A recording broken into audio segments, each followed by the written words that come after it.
هنتكلم بس دلوقتي على الفرق بين اللي احنا قلنا عليهم الميكست ولا الكومبنسيتد. في كده الميكست ولا الكومبنسيتد، قلنا الكلام ده المره اللي فاتت، قلنا ميكس يعني في اكتر من ديزيز، برايمري ديزيز عامل different acid base disturbances، ولا الكومبنسيشن اللي هو يبقى في واحد acid base disturbance وعامل compensation باتجاه العكسي. طبعا قلنا ان عمره ما بيحصل اوفر كومبنسيشن.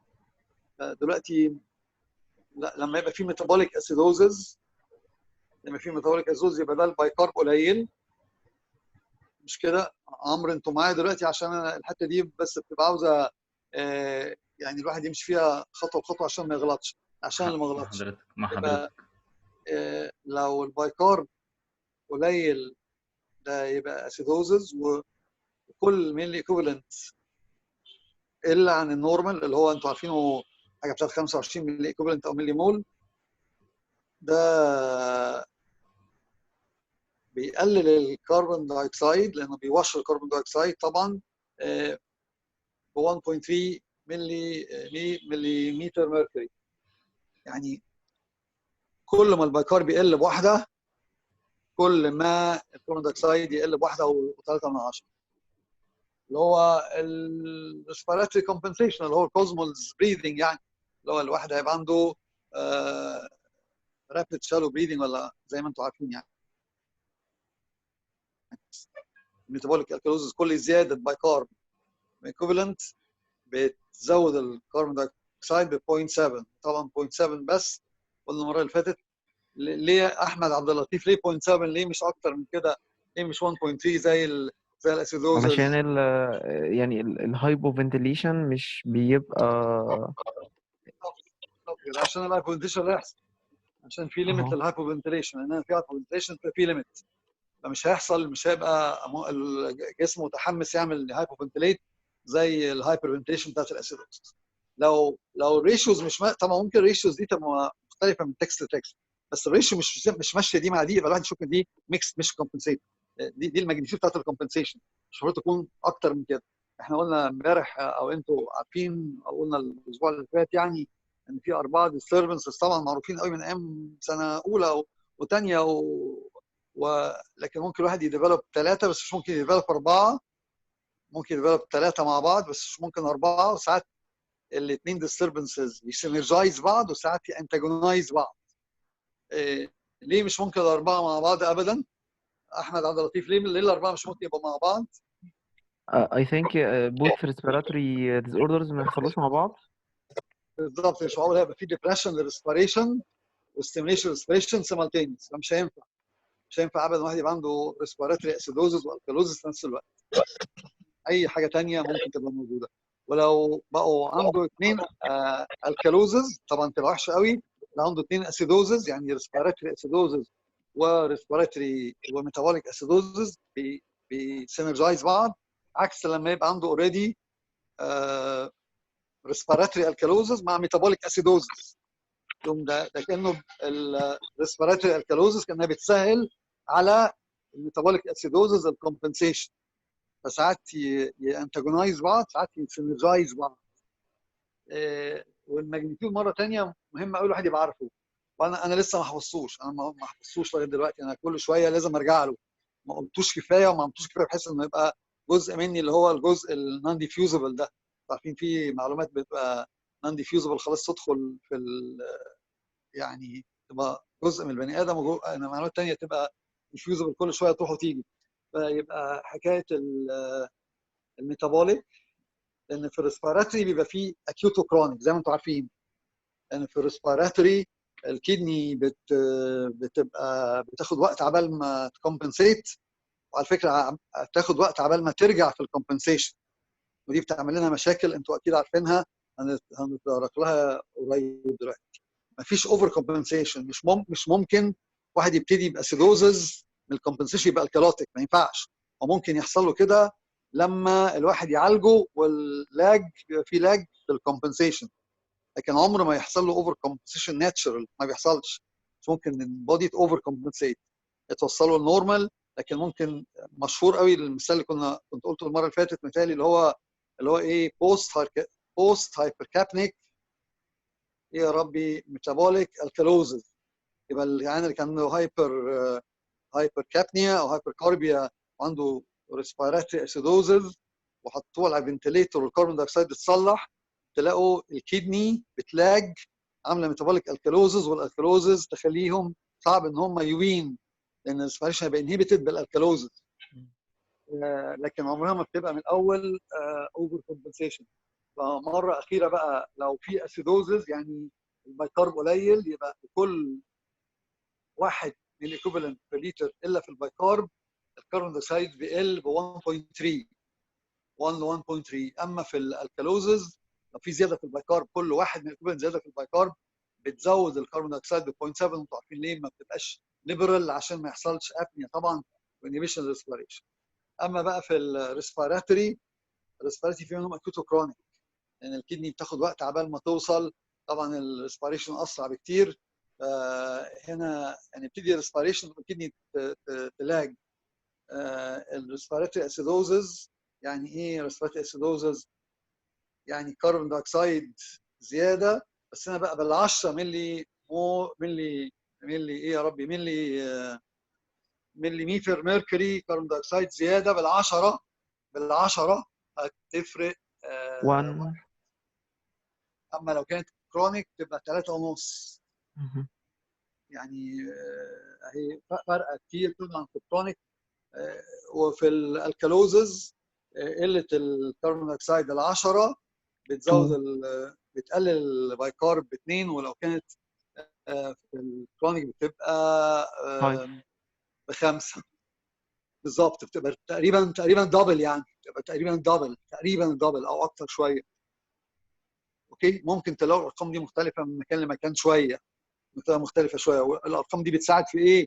مش الحفظ كده بس، هي للابلكيشن عشان الواحد يعرف هل ده ميكس ديس اوردر ولا ده كومبنسيتد سيمبلي كومبنسيتد ديس اوردر.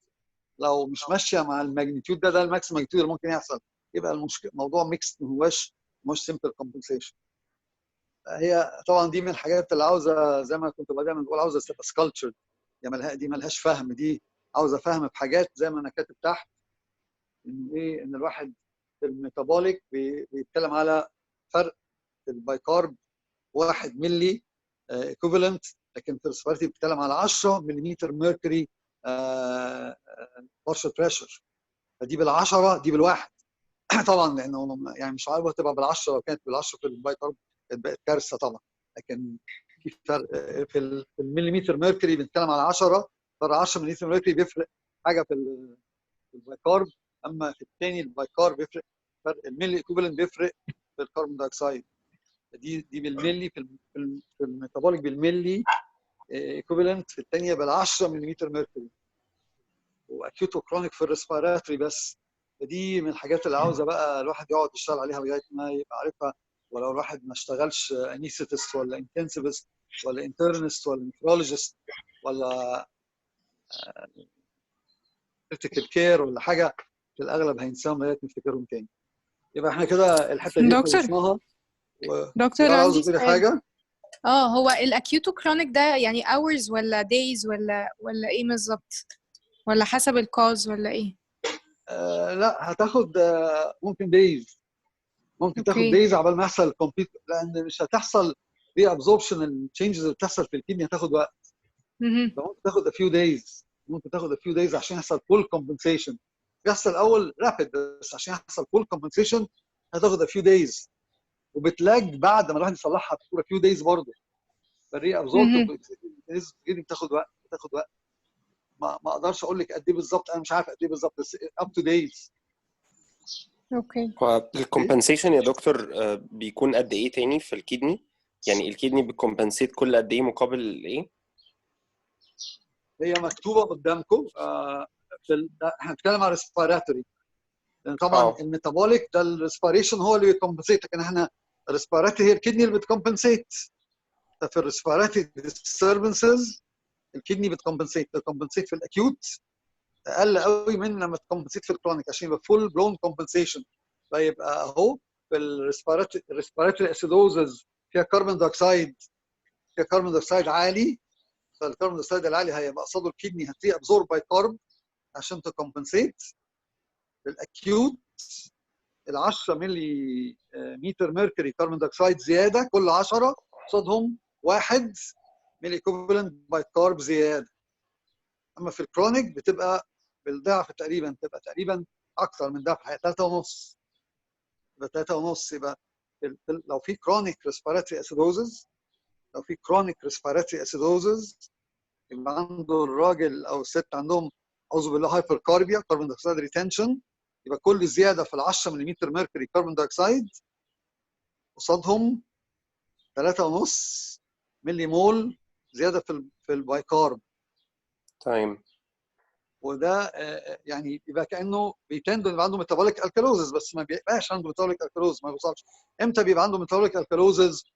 لو صلحنا الريسبيراتوري اسيدوزز بفنتليتر، يقوم الكربون دايوكسيد يبقى واشت، والكدني تلاج، الكدني تقعد بعدها بكذا يوم قبل ما ترجع البايكارب ابزوربشن للنورمال.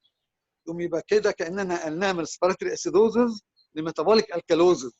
لان هي بترجع عن معايا ولا؟ الكومبنسيشن بشكل بطيء زي ما هي عملت الكومبنسيشن برضو ببطء. ايوه بالظبط كده، ترجع عن الكومبنسيشن بشكل بطيء بالظبط. وده يعمل ايه؟ ده يعمل تاثير وحش، انه هينهبت الريسبيريشن، لان لو عنده ميتابوليك الكالوزز لسه قايلين هينهبت الريسبيريشن. فيجي الواحد يبقى مبسوط الكربون دايوكسيد بتاعه تصلح، يجي يوين ما يبقاش عارف، مش هيشيله على الفنتليت، لانه هيبقى عنده حاجه اللي هي الميتابوليك الكالوزز بتنهبت الريسبيريشن.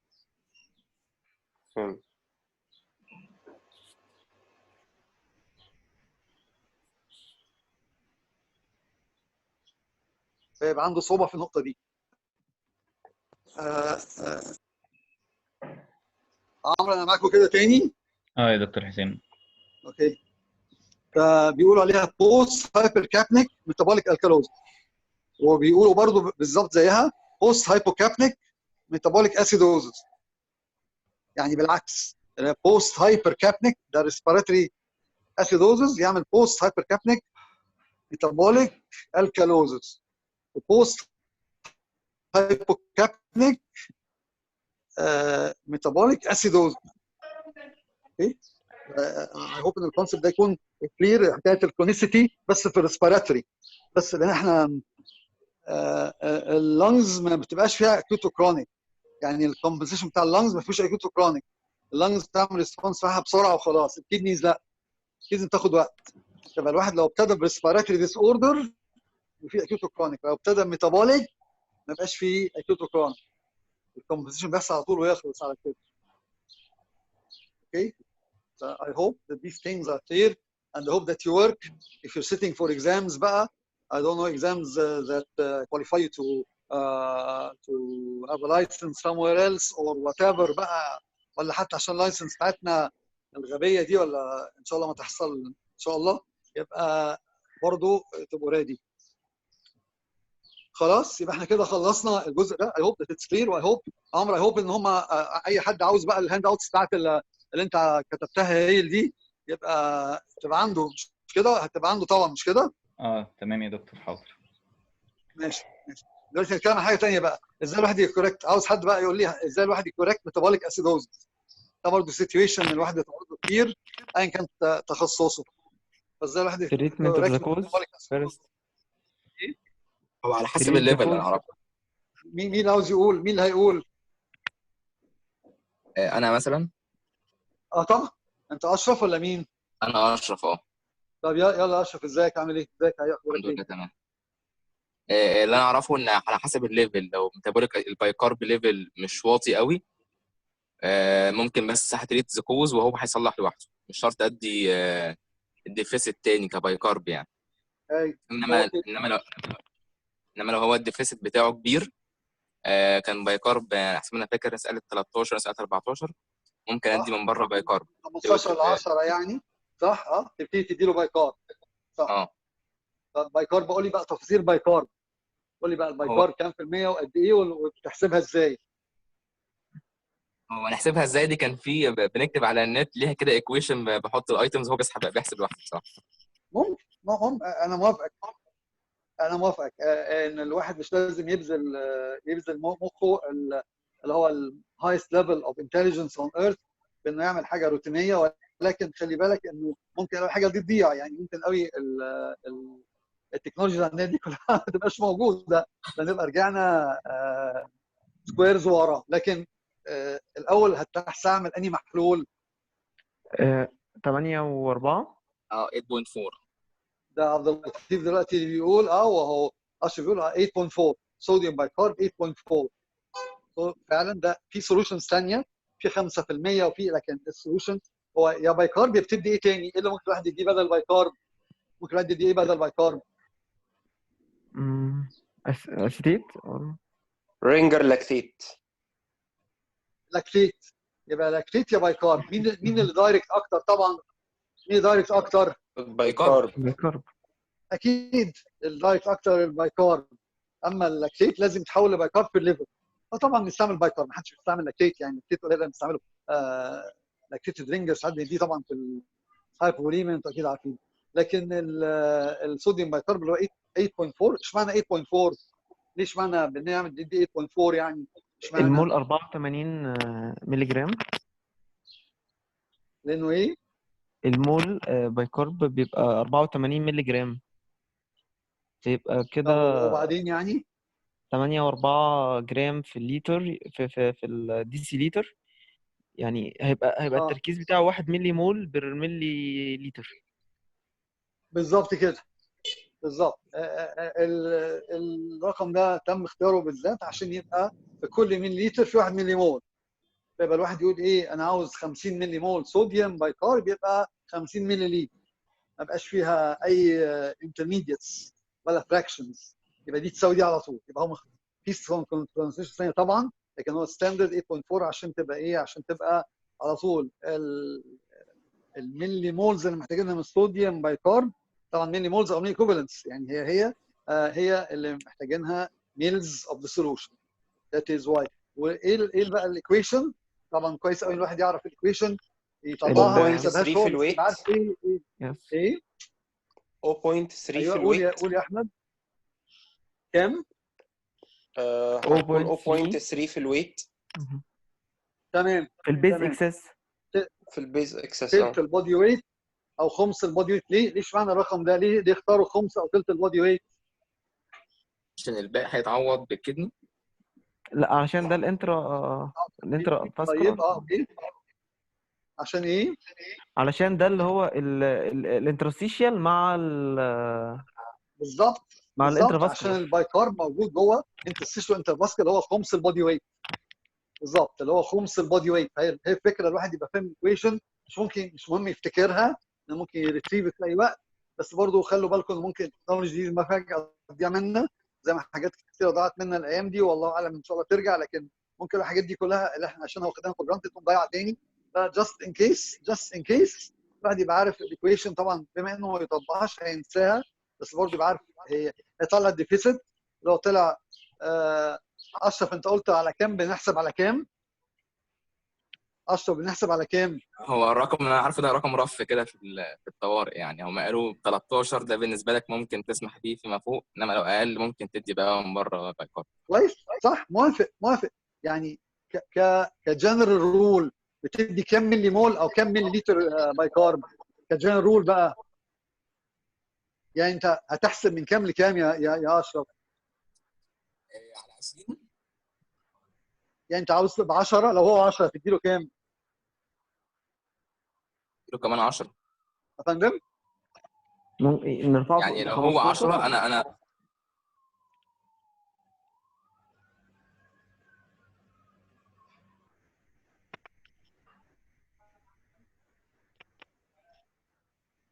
ايوه يا اشرف، انت معايا ولا لا؟ معاك يا دكتور. طب قول يا حبيبي. لو طلع البايكارب بتاع واحد 10، قول لي الديفيس بتاعته قد ايه؟ الديفيسيت انا هحسبها ان هو المفروض يبقى نورمال يعني 20 او ايوه، 22. انا هحسب مثلا يبقى الديفيسيت 10. عندك 10 يعني. عندك ديفيس 10 كام لتر؟ بكام؟ ما هو ده لتر واحد، هتضربها في كام لتر؟ 0.3 في الويت كام بقى؟ 0.3 من البودي ويت او 0.5 من البودي ويت. صح. انت غالبا بتدي ب 50 ملي مول صوديوم بايكارب. ليه ما اشرف ليه ما نديش صوديوم بايكارب على طول؟ ايه عيوب الصوديوم بايكارب؟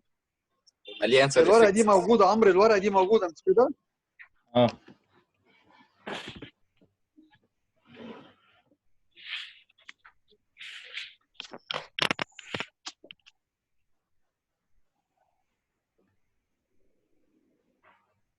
دي يا دكتور. اه هي دي treat the cause give sodium bicarb او lactate bicarb less than 15 8.4 1 per 1 base deficit times 1/3 the body weight. ممكن تعمل convulsions. CO2 diffuses intercellular تعمل convulsions غير انها بتعمل تيتاني. والconcerns about giving bicarb زي ما انتم عارفين كده انها زي ما قلنا بتعمل تيتاني وبتعمل فوليوم اكسبانشن فيها صوديوم، كميه صوديوم كبيره، واللانس شود بي نورمال. طبعا البايكارب دي هتحول لكربون دايوكسيد لازم يبقى اكسكريتد، وبتعمل انترسيلر اسيدوزس، بتدخل جوه السيل وتعمل انترسيلر اسيدوزس. فالكربون دايوكسيد يعني عندنا ما بنحبش ندي بايكارب كقاعده. ليه؟ البايكارب له شويه مشاكل، اولهم انه في كميه صوديوم كتيره قوي. ده 1 ملي مول صوديوم بير ميل، فيبقى هتعمل فوليوم اكسبانشن. غير انها بتعمل ايه كمان؟ بتعمل تاتاني، بتقلل الايونايز كالسيوم، تعمل تاتاني. وغير ان الكربون دايوكسيد لازم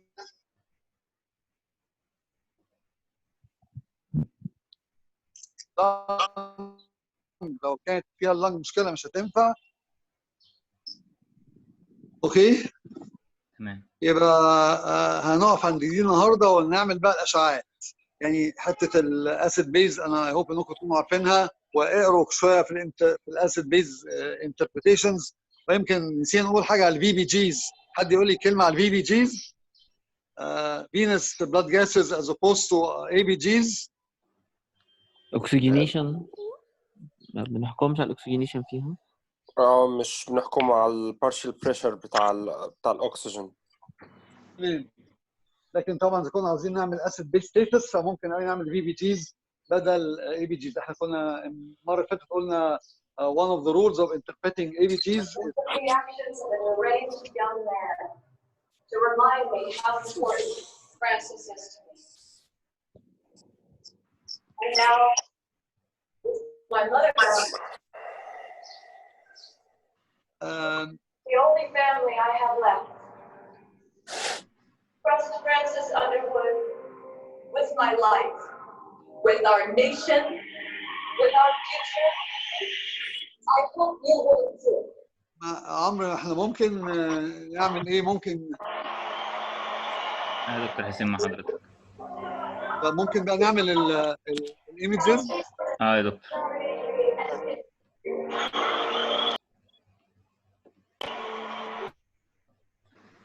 يا دكتور حسين. يلا نشوف بقى مين اللي بيبتدي.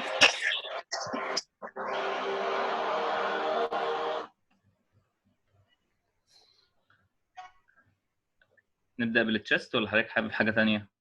لا، ما التشست تروما بس. ده التشست تروما يا عمرو ولا ايه؟ هو كل ده تروماتولوجي. اوكي.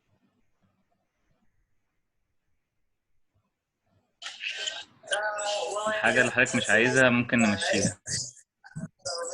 اذا كنا ده شفناه المره اللي فاتت يا عمرو ولا لا؟ I think طب يلا، اذا كنا شفناه يبقى خلاص.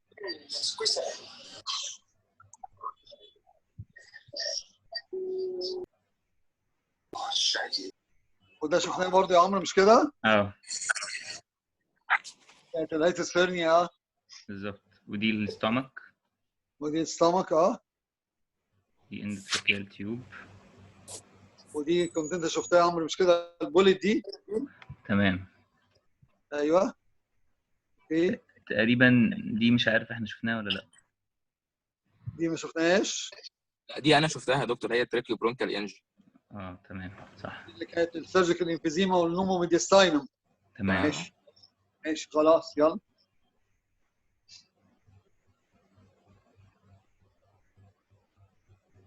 طب يلا يلا حد يشوف لنا دي ايه دي. مين اللي هي عمرو، مين اللي هيتكلم؟ احنا ديمقراطيين يا دكتور، فأي حد عايز يتكلم بنديله مساحة الرأي. يا فندم؟ انا ممكن اشارك.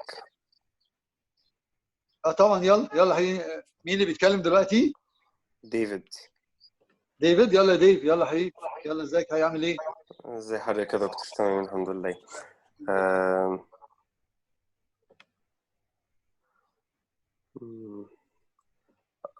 يعني هي دي لونج ويندو، دي سي تي سي تي اكزيال كات. ايه؟ دي سي تي اكزيال كات. معاك صح يا ديف.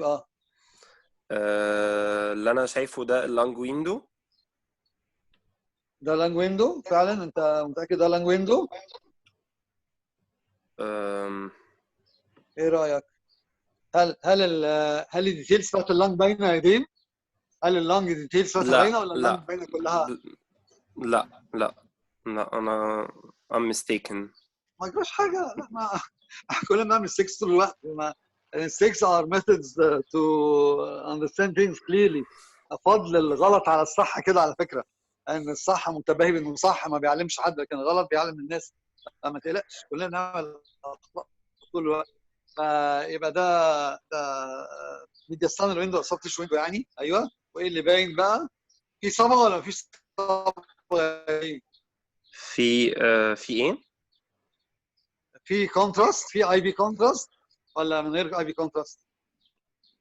I guess انه في ليه؟ صح، your guess is عشان correct. البلاد فيزلز، ليه؟ البلمونري فيزلز والايورتا الاثنين فيهم كونتراست من جواهم. والهارت فيه كونتراست طيب ولا مفيهوش كونتراست؟ والهارت التشامبرز في الكاتس تعرف التحتانيه تسوي لي اورتيك ارتش؟ تعرف تسوي لي اورتيك ارتش؟ يعني عم شير سكرين. اعمل يلا. تمام. هو الهوست بس اللي يقدر يعمل شير سكرين. طيب خلاص اذا كان عندنا مشكله. القلم بتاعك يا ديفيد. ممكن انت اتعلم بالقلم تعمل بتاعك. ممكن تعمل انوتيت، هتلاقي عندك في قلم. طيب ثواني.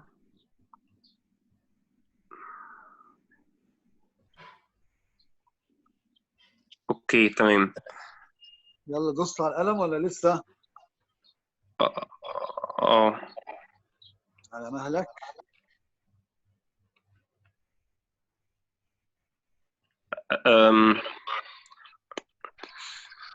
المفروض اشاور على ايه يا دكتور؟ قلت لي ايه على المفروض؟ الاورتيك ارتش، عاوزك تشاور على الاورتيك ارتش تمام. لو حابب يعني.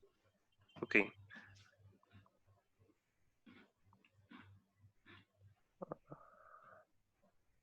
انت طلعت قلمك خلاص ولا لسه؟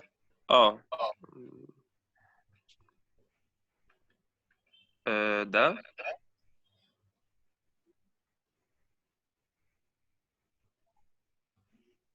هو ده صح. هو ده صح. كده. هو ده هنا ابتدى يتقسم كمان، يمكن هو ده صح. يبقى في صبغه او ascending descending يعني. اوكي. طب يبقى ايه بقى في الايمجز دي؟ في ايه؟ هو انا شايف حاجه على الرايت سايد في ايوه. يعني I think ان دي يعني هيموثوركس. تفتكر انها ايه؟ هيموثوركس. هيمو لا هيموثوركس.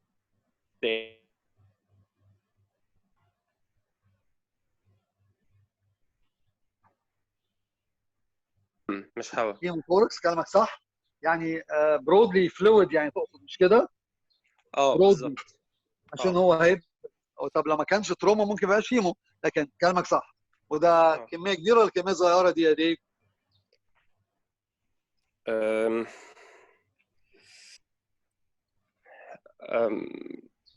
يعني هي عامله طبعا ميدياستاينال، مش عامله ميدياستاينال شيفت قوي، هي واخده الهيميثوركس عامله بالظبط. عامله شويه ميديسان شيفت، مش قوي كلامك صح، بس قد ايه يعني واخده قد ايه من الهيمي ثوركس؟ ما قافله الكوست لا فرينك كل انجل بس الكاتس، ولا ايه؟ لا كل اي ثينك كل الكاتس، فهي واخده لغايه مفيش الكوست لانج فرينك في اللاب. انجل كله فعلا. كله. انت شايف السكانوجرام؟ طيب السكانوجرام باين؟ لا السكانوجرام مش باين. طيب هو يعني تفتكر قد ايه الكميه دي يا ديف؟ لو كده دي ما دام كل الكاتس يبقى دي ماسيف، لان هي كده معديه سكند كام يعني؟ انتركوستال سبيس. كام ملي دم يعني؟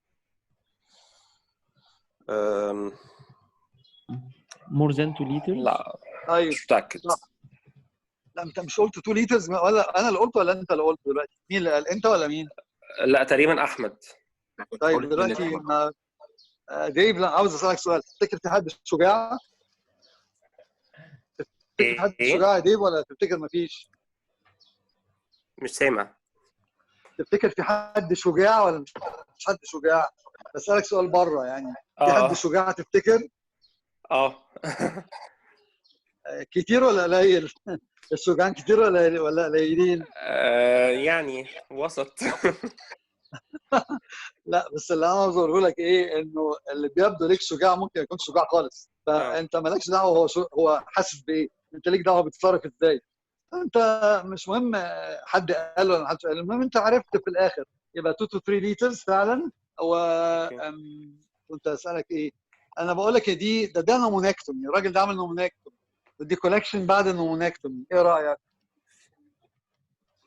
طب انا ممكن اتاكد ان في اصلا يعني كولابسد لونج، فانا ممكن طب خلاص، ابص. هاي بالظبط. شوف في كولابس لانج ولا لا؟ هل في كولابس لانج؟ وشاور عليها، يلا شاور بقلمك. وبعدين انت مش عامل قلم احمر ليه؟ حد يبقى عنده احمر ويعمل اخضر؟ الاخضر احسن طبعا. فيلا شوف بقلمك، لا اللي انت عاوزه طبعا، اللي انت عاوزه قول كده. فين الكولابس لانج لو كانت باينه؟ اوكي.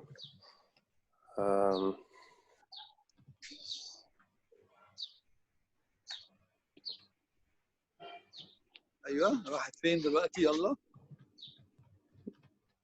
دي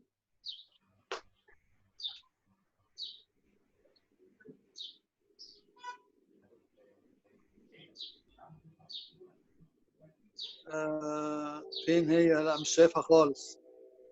فين انت مشاور انهي صف؟ انا عندي المنطقه دي علامه كده. على الاورتيك ارش تاني. لا لا لا مش على الاورتيك ارش. امال فين؟ طيب بتعلم.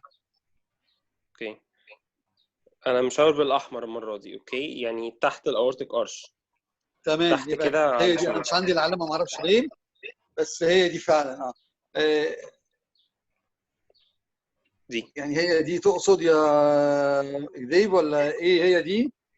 انا مشاور بالاحمر عليها. طيب بالظبط خلاص. بالظبط. اللي هي عامله زي ما يكون بتندنت كده جوه الفلويدز.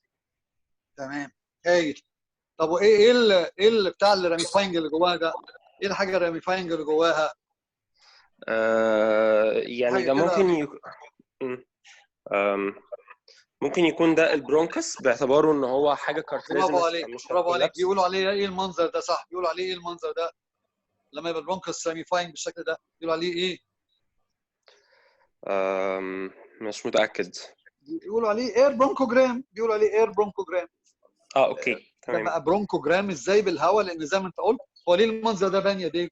اشمعنى المنظر ده بان؟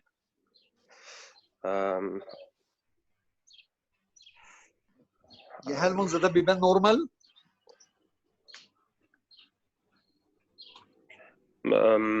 لا. انت بص، لو فتت السؤال لحتت تبص تيجي بتوصل. فالسؤال الاولاني هل ده نورمال؟ انت قلت لا. طب ليه بانت؟ ليه المنظر بقى نورمال كده؟ ليه المنظر ده بان؟ ليه البرونكاي نورمال ما بيبانوش؟ مش بيبانوا عشان مثلا في كونتراست. هو هنا في كونتراست. هو ما يبانوش الا لو في كونتراست. يعني لو حطيت جواهم كونتراست هيبانوا، لكن هم ما بيبانوش ليه؟